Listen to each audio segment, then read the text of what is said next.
And, sa MPL. So, hindi nyo pwede maliitin. kilalang kilala.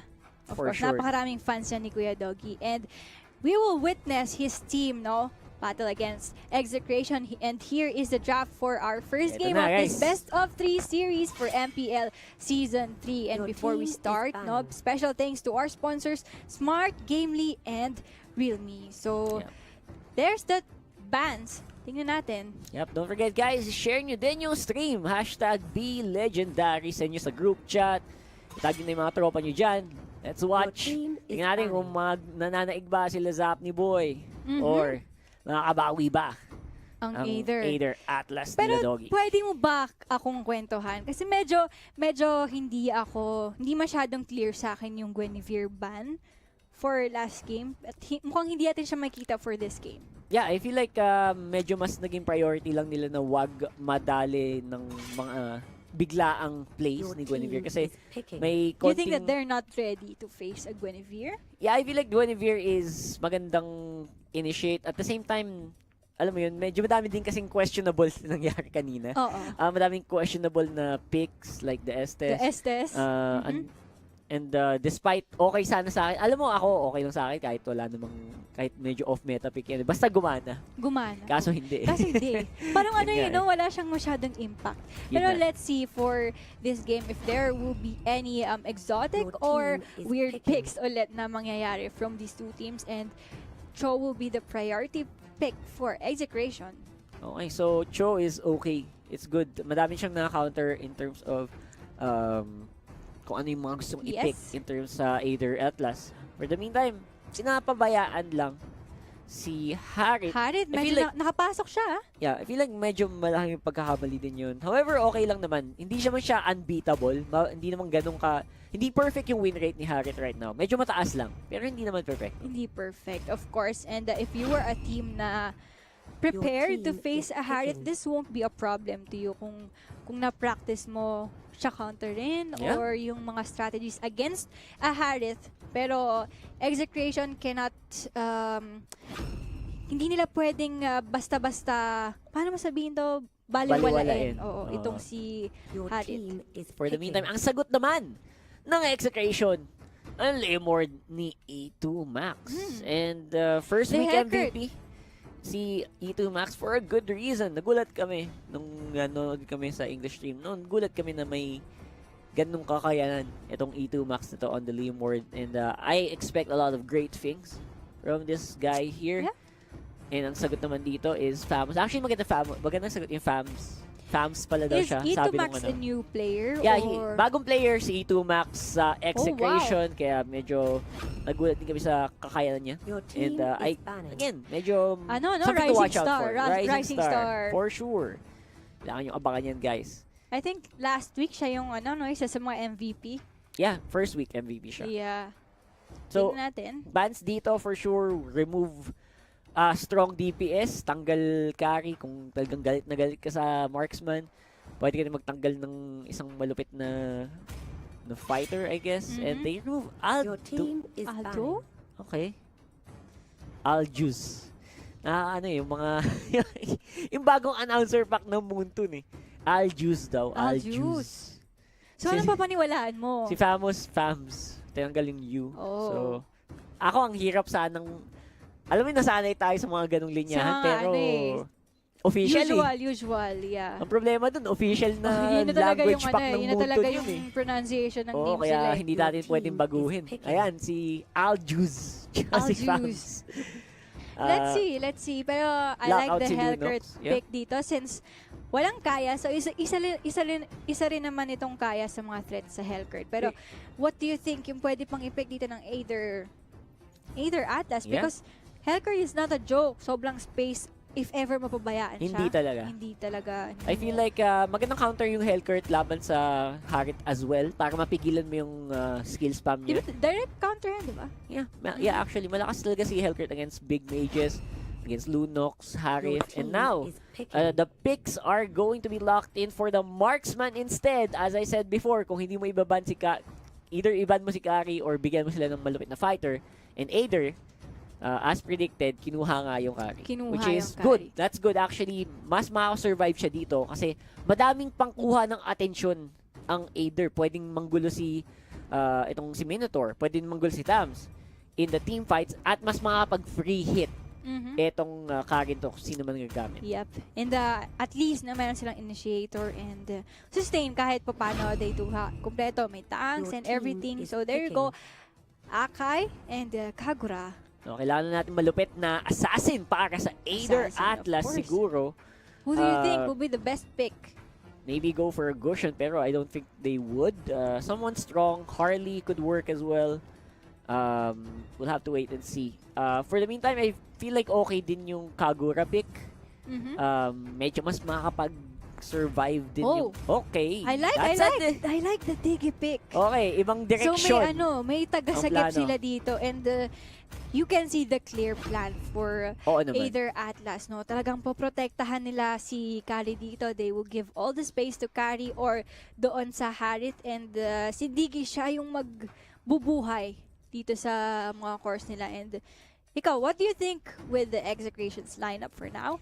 I feel like Execration's lineup is better in terms of mas madali siyang i-execute, mas madaling pumasok sa teamfight, at mas maaga silang mag-online. Kasi maganda yung comp ng Aider Atlas, pero super late game niya. Late game lalakas ng Fams, late game lalakas ng Kari, late game din lalakas itong si Harith. Well, medyo mas mid game siya. Pero still, I feel like the composition is to protect. They want to go for team fights like we saw earlier from Evos, and that's gonna happen later on. Mid game magsa-spike yung Aider Atlas. Early game mas level 4 mas malakas yung kill potential ng Execration. Yes, and to be fair din naman, no, yung lineup dito ng Execration, they do have that early game power. Yep, power spike, no, with the good rotation and yung space para dun sa kanilang mga core. Tsaka si Kagura, siya yung hero na hindi mo kailangan ng sobrang daming items. Yeah, pakbet na pakbet yan. No? Comfort na comfort ni pakbet yan. Obviously, simula nung Kagura unang and season Cho, pa lang. hindi yan yung farming heroes na katulad ng Kari. Yeah, for sure. So, early game. Let's see. At ito na nga, sisimulan na natin ang Game 1 of this Best of 3 series, Execration versus Aider Atlas on the blue side. Pakbet will be using that Kagura. Tian for the Cho. Ito Max on that Leomord Lard for the Akai and Zapnu on that Helcurt. And of course, Aider Atlas, we got Kenji on the Fams, LeBron on the Carry, Changu on the Harith, Ognimod on the Diggy, surprisingly, and Lue on the Minotaur. So, survival ang labanan for Aider Atlas right now. And making sure na walang madadali in the team fight, I think that's so important for the red side squad. However, ang Execration, mas malakas ang level 4 nila. Mas instant yung turn on nila. At level 4, expect a lot of team fights na ipipilit ng Azul.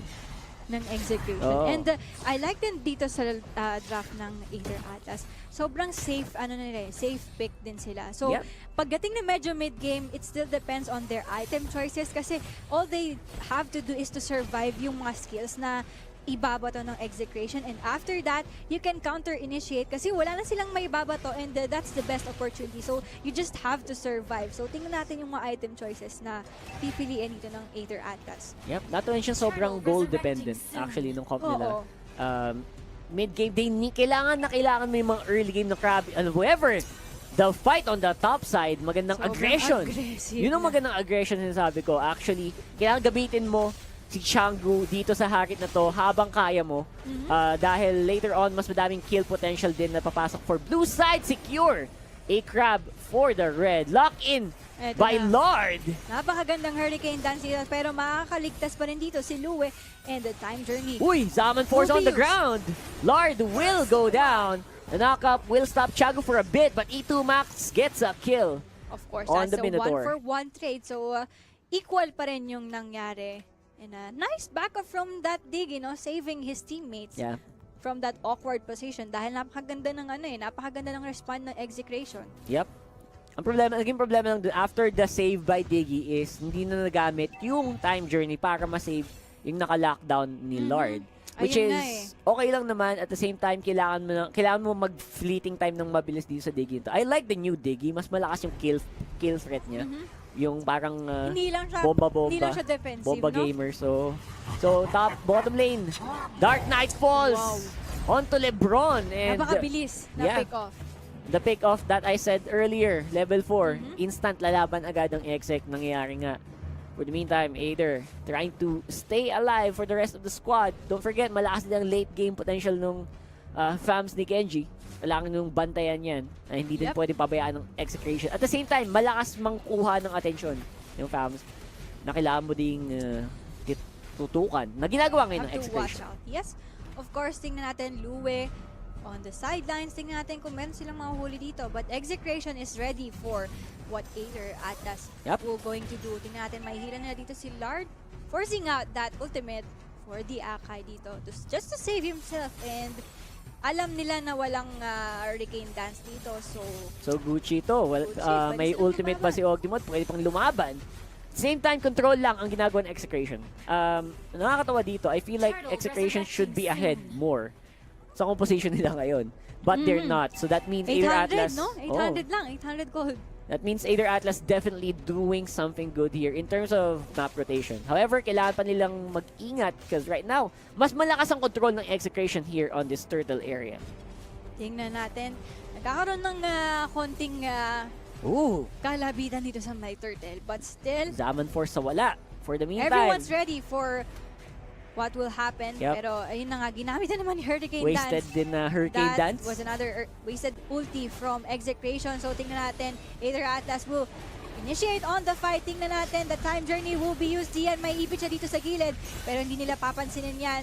Tingnan natin, medyo na hiwalay ng konti yung clash natin. Merong low on health dito. That will be the Diggy going down. Pero makakuha sila ng counter kill dito. Chango will go for a chase onto that back pit. Pero kulang na kulang. Tingnan natin, and this will be a good opportunity for Aether Atlas to continue with the turtle. Eh yun na ang problema na sinasabi natin kanina. Once na wala yung Hurricane Dance, wala silang way para pigilan ng Aether Atlas. Ayun free hit si Lebron, free hit si Changu. Yun yung sinasabi nating survivability is everything for Aether Atlas. Talagang tiisin lang, tiis pogi.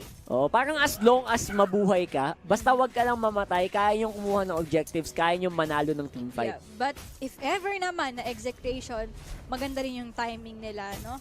Yep, yung timing ng Execration ang inaabangan ko din eh. Paano ba ang pasok na gagawin ng Blue Side Squad dito sa comp na to? Ang hirap mang-assassinate. I feel like ang only soft spot lang ngayon ng Aether Atlas here is pag naiwang mag-isa si Lebron. Yes. And tingnan natin dun sa bottom lane, 4-man commitment from Aether Atlas. Tingnan natin, mukhang ikutan natin nila si Zapnu dito. There's a Dark Knight Falls, pero this might be a sure kill for Aether Atlas, and that's a very important kill for them. Taking out that Helcurt. Si Chango parang pinang-zone na lang niya yung Zaman Force para tumakbo sa kabilang direksyon. Si Zapnu. Nice. And ang sagot naman ng Execration there, turret on the top side. However, Aether, nag-pressure na. Dalawa ang makukuha pa nilang turret plus the life of Helcurt. This is not looking good for Aether Atlas, pero Execration, hindi nila hahayaan na wala silang bawi. But inhibitor turret na pinag-uusapan natin dito, this is not right. What are you doing, What's Execration? Happening? Fast kill yata talaga ng mga kaibigan na underestimate ata ng Execration ang tempo play na ginawa ng Aether. Hindi worth yung ginawa nilang Hindi worth magkuha talaga sa top lane. Sobrang nag-overstay sila. Hindi nila alam na kailangan na pala nilang i-defend. Pero Ogdimot, medyo low on health siya dito. Time journey will be used and they will run for their lives dito. Eto Max, ayun na nga, makakuha siya ng isang kill dito. But the Minoan Fury, napakaganda na. Ay, nako. Na-cancel on the Minoan Fury and the follow-up is still there for Aether. However, Macbeth, hindi nagagalaw sa teamfight na ito. Changu, wala ng ultimate. That Harit is doing it, mga kaibigan. They will go for the chase. Dian, tatakbo na lang sila dito ni Kakura and Aether Atlas. They will go for a free turtle here. Wow, and that's because of that pressure on the bot side. Nagulantang ata ang ikot ng Execration. I am so disappointed, Kuya Helcurt. Bakit ganun ang naging call? Yun ang tanong. Hindi maganda. Everything's not worth it dun sa ginawa nila. So, nag-overstay sila sa top. Namatay si Zapnu. Namatay yung dalawa dun sa pinilit nila na team fight. And I don't know what's happening. I feel like sobrang overestimation siguro ng Execration with their pushing potential na hindi man lang, actually, sobrang bilis mag-push ng Aether. Hindi man lang nila nakuha yung Torres sa bataas. And now, gaganti naman ng Aether Atlas with a turret take of their own. And now they are actually the ones in the lead. Despite the shaky early game that we saw earlier. Of course, napakagandang swing, turning point yung nangyari doon sa bottom lane. And kung makikita natin dito, medyo delikado na for the Helcurt para mag-split push dito kasi pwede lang siyang puntahan dito but A.A will just choose to take down this top turret. Tingnan natin, wala nang outer turrets dito ang Execration. Medyo lilid ng mundo. I feel like Execration is doing an okay job naman pa rin kahit pa paano. I mean, they're trying to split up A.A and bumabawi-bawi sa gold pa konti-konti. Pero right now, 4,000 para sa A.A. And karamihan ng mapa, kontrolado din nila. And to think that they're not being careless, no, despite of lead ng A.A. dito, talagang binibigyan pa rin nila ng space to farm itong si Kari kasi they have to secure, of course, yung late game pa rin. And tama nga yung sinabi mo na mid-game, mag-snowball itong A.A. Yep. And that's what is happening right now. Tingnan natin. Feeling ko kailangan lang ng konting espasyo dito ng Execration din. Kailangan lang nilang wag masyadong especially si Zapnu here on the Helcurt. Kasi the moment na namatay siya kanina, gumuho ang gumuho balanse. Nawala yung balance tsaka between these two teams. Parang hindi na ganun kaganda yung split push na ginagawa ng Helcurt. Pero tingnan natin dito sa bottom lane, mukhang mapapatay nila yung Tamos dito and they will continue on the push dito sa bottom lane. Yeah, looks like ito ang dapat with the help na... of the Leo Mord yun, Yeah, of course, that's 2v1 on the bot side. So, because of that, free tower para sa Execration here. And napigilan yata yung plano ng A.A. to rotate around the Lord area. Ang problema, mas kompleto sila ngayon. And wag lang nila gawin yung pagkakamali kanina ng ng Execration na wag na pabayaan si Zapnu. They should be fine. However, they're now zoning up around Dian and Lord. Yep. Pero do you think na kailangan sumama ni Zapnu dito sa Lord attempt ng Execration? Or I feel like not? Execration is actually powerful enough on their own. Yung 4 na miyembro dito ng Execration, kaya naman nila malakas ang area of effect nila, lalo pag naka-Phantom Steed mode si Leo Mord. So, E2 Max definitely keeping the, binabalanse lang din niya yung kakayanan ng Execration kasama yung Kagura, kasama yung Akai. So, I feel like free ikot din si Zapnu here for the meantime. Yes, and tingnan natin dito. A.A. going for the Lord at Execration is aware on that. Pero tingnan natin dito kung paano magiging initiation ng Execration para maagaw itong Lord, and that will be a reset. Yep. Reset muna, and because of dahil sa ginagawa nila, actually lumalawang konti sa bot lane si Zapnu. Mabilis talaga mag-rotate ang Helcurt kahit anong gawin nyo. Mid lane will go down and the goal lead starting to whittle as well. 1.5k for the red side squad. Yep. Pero binabawi naman agad nila. Nababawi nga indeed, and good job for Zapnu na pinupush na tong bottom lane, which is ito yung lane na wala ng inhibitor turret. So if ever mapabayaan nila to, medyo bawi ng konti. Yeah, actually yun nga, mas malakas yung pushing ng A.A. sa bot lane Kaya kailangan na titigan din ng A.A. yan. Ng Execration yun. That's what will Helcurt do. Tingnan natin. At napakaganda rin kasi hindi pwedeng mag-stick ng A.A. dito Kasi once mapabayaan nila yung Helcurt, pwede silang dire-diretso ito. Speaking of Helcurt, Dark Knight Falls para kay Lue. Of course, survive muna. And forces time journey. Don't forget, may immortality pa din si Lue. So pwede siyang mag-engage hanggang gusto niya as long as the rest of the team is there. Pero, and Lord dito kailangan ng mag-respond ng A.A. and there you go, tingnan natin. Kailangan nilang agawin dito. Zaman Force will be used plus their Hurricane Dance. Dart, low on health siya dito pero sa gilid, that will be Dian.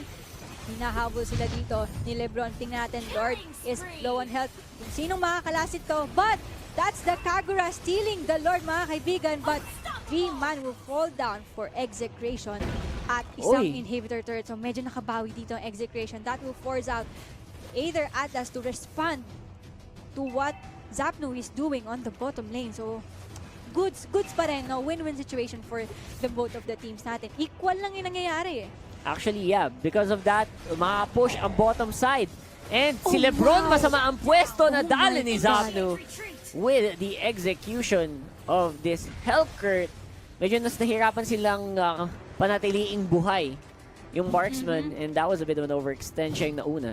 So that was Yep. a big mistake there. On the bottom side, nagpo-push yung Lord. Yung Lord. Basag pa yung inhibitor turret. So what do you think happened dito na naka-comeback ng konti ang Execration? Do you think na dapat ba na talagang inaraw-araw nila si Helcurt? Kasi medyo napabayaan nila after nung gank nila, nung magandang gank nila dun sa baba at yung inhibitor turret takedown nila.